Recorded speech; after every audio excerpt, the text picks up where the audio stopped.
Imagine for a moment that you are taking a road trip to your hometown. You decide to make a stop at your grandparents' neighborhood, but as you get closer to your destination, things begin to look unfamiliar. The streets are full of graffiti. You do not recognize any landmarks. Everything has changed. The deeper you enter, the less recognizable it gets. This is not in any way the place where you grew up.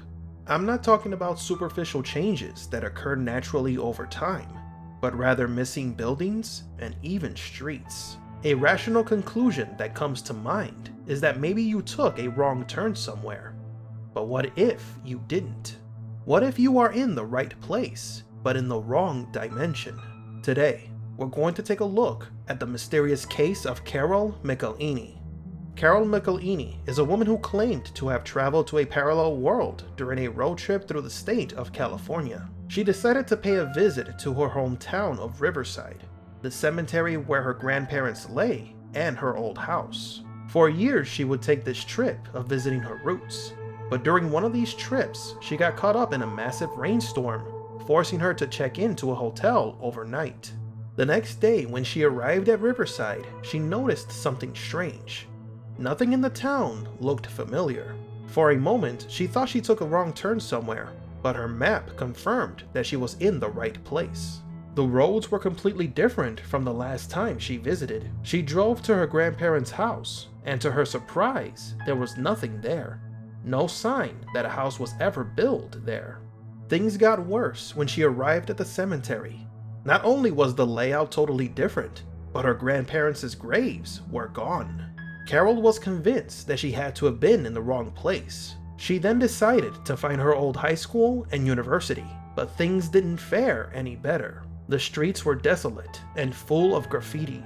The main street, with all the benches and shops near her school, had become derelict, full of graffiti and garbage. Then the thought that she entered an alternate version of her hometown popped into her head.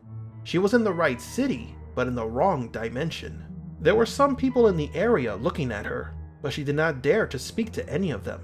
Carol feared that if she interacted with them, she would be trapped in that reality. With no other alternative, she decided to leave the city.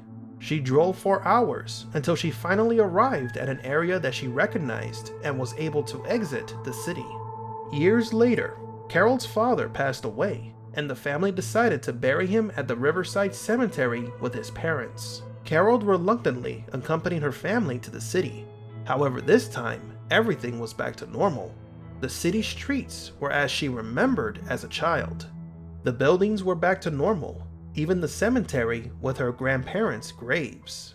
To this day, Carol is convinced and affirms that for some reason she traveled to another dimension parallel to our own.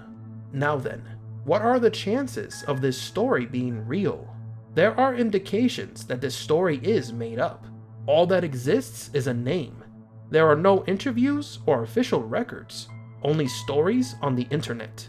If the story is real, it can be explained without coming to the conclusion that it is indeed a case of multidimensional travel. Explanations such as Carol suffering from a mental episode, or that she was in fact in the wrong location. But if we were to humor the idea that this woman really did travel to a parallel dimension, it would be impossible to accomplish this without some sort of technology. Technology that, so far as we know, does not exist. This also could be another case of the Mandela effect. Carol could have been remembering memories or visions of a parallel world. Maybe she wasn't physically transported to a parallel world, but that she was just seeing an alternate version of it. Unlikely story as it may be, there is always the probability, however low, that for a brief moment, someone could be able to perceive a reality different from our own, with or without the use of technology or distortion of reality. Tell me what you think about this story. How likely is it for a person to travel between parallel universes, and what explanation could you give it? Have you or anyone you know experienced anything like what this woman has claimed? Thank you all for watching, and don't forget to like and subscribe. And remember, assume nothing and question everything.